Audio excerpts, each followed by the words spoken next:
So should we just jump into it? Get right into it. All right. Well, morning, everyone. We are Team Grease Monkeys. Oh, it's coming back through there. Okay. My name's Ryan McPherson. I'm joined by Matt Soma and Brian Kelleher. And to start off, we just kind of want to give a background of the data we pulled together. So our population that we were looking at was prospective students as well as their families. There were approximately 800 families that joined us for an estimate of about 1,500 people. Of that 1,500, we got a sample pool of 198. That was individuals who responded to the survey. When we looked into sort of the demographic breakdown, it was broken down into exactly 50% women and 50% male, so 99 and 99. However, when we drill down by age, 51.5% of the survey respondents were under 21 or under, so that's really not the demographics that we'd be looking at. We'll touch on that a little bit more later. We also conducted 9 focus groups, including 40 participants. All of those participants also took place in the survey, so there's a bit of doubling on the data there. 50% of survey respondents have had some car buying experience at a dealership in the past. So these were generally the older individuals, the parents of the prospective students. And 89% of the respondents were not exposed to the app prior to taking the survey and going through the focus group. So there is a certain amount of new information that was being brought to the table. So these focus groups were conducted in the CMT's state-of-the-art e-research lab, and I was actually fortunate enough to conduct 3 of them myself. So one of the things that we wanted to start out by reaffirming is that people like tablets. One participant called them interactive and different. People think it's a great use of technology. It's better than flipping through a brochure, or the alternative, which would be looking at a computer and having a salesman across the table with you both looking at the computer screen. Because as Joe reiterated with us, a computer is a physical barrier between the salesman and the customer. And one last thing is that on a busy Saturday morning, it's better than sitting around waiting for a salesman to help you. And so while you're doing this, while you're sitting around waiting, you can use the tablet to do a little bit more research about cars and get a better idea of what car you might want. So the number one feature that everyone loved was the comparison feature. 8 out of the 9 focus groups mentioned the comparison feature specifically as one of the most important features of the app. And one participant said it allows me to do more research at the dealership rather than going home and doing the research. And so this keeps customers at the dealership, which is obviously a goal of the sales process. Another participant said it makes me feel more comfortable and I don't have to listen to the quote-unquote salesman BS. And so it creates a humanizing factor for the salesman, and hearing is great, but seeing is believing. And so people like to be able to see the data themselves right in front of them. And one last participant said comparing cars between maybe Mazdas and Range Rovers with the representative is awkward, but it's also pretty cool. So people did like the comparison feature a lot. Excuse me. The number one recommendation for a feature to add was price. People really wanted to see price. They wanted to have a build your own car feature where they could start with either, say, an RX-8 touring model and say they want leather seats, a better audio system, stuff like that. And they want to be able to click on these features and have an incremental price adjustment and a calculator on the side. People also expressed interest in seeing a leasing versus financing cost-benefit analysis at some point on the app. And people also mentioned in the comparison feature, they would love to be able to see a pricing feature to add to that decision-making process. So in addition to the focus groups, we also conducted a survey to which 198 respondents answered questions. Out of the 198, 90 said that they had a positive sales experience that involved a tablet.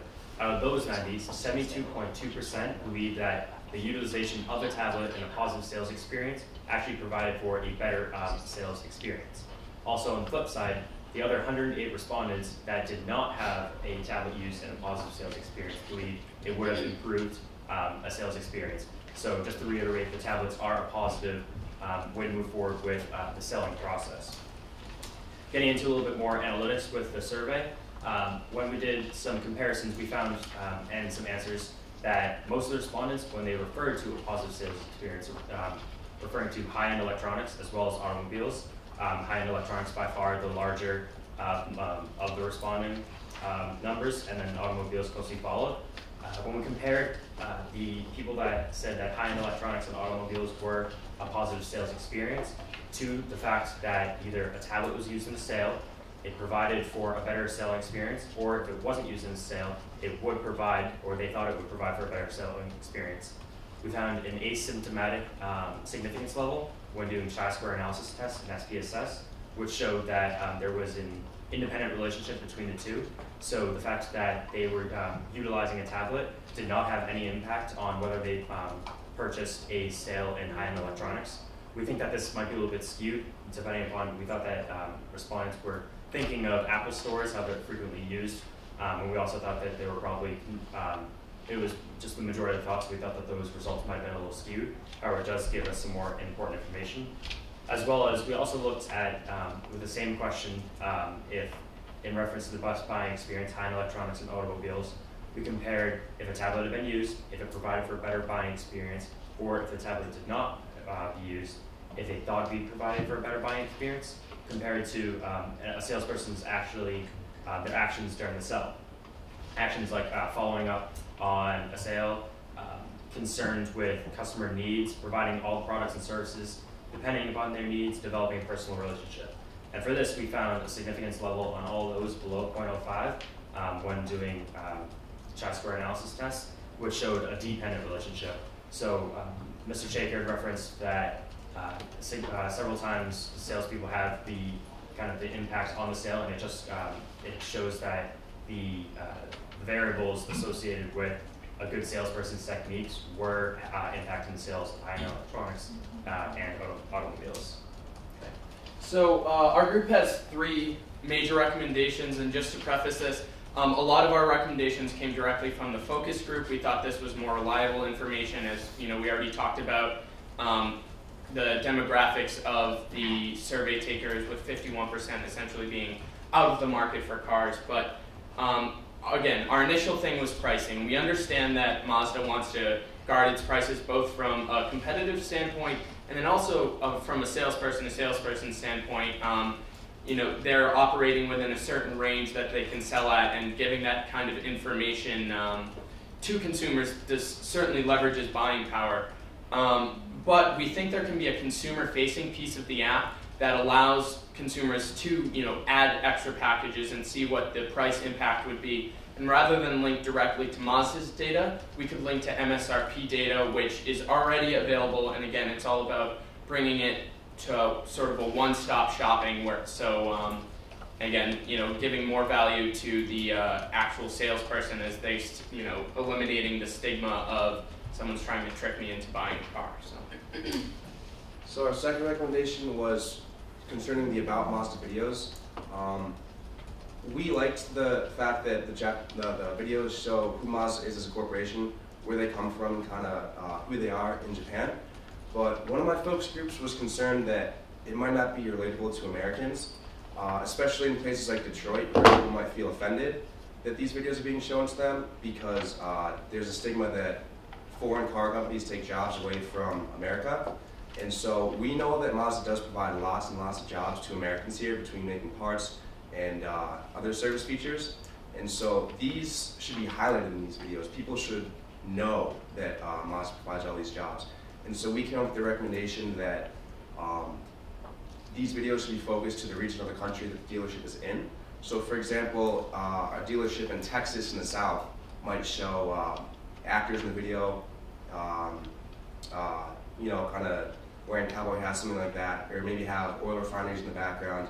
Dealerships in New York might show a video of people in business suits in a more urban setting. This just might allow people watching these videos at the dealership to be able to relate to them a little bit more.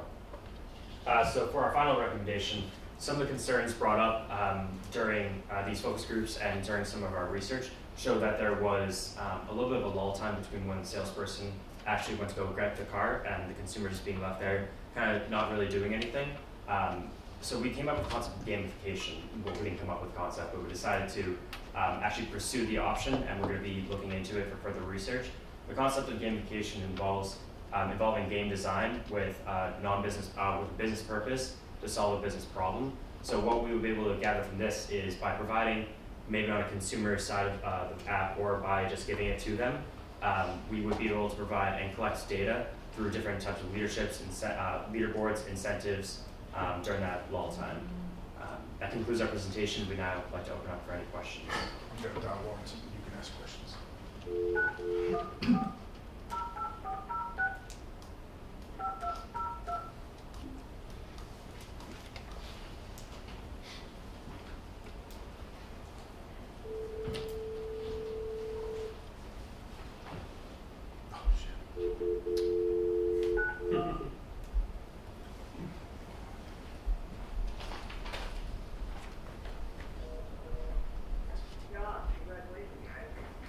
There we go. We lost you there for a second, Lawrence. Sorry about that. I guess we could have pressed the pause button on the system here. Why don't we start over here? You guys have the questions?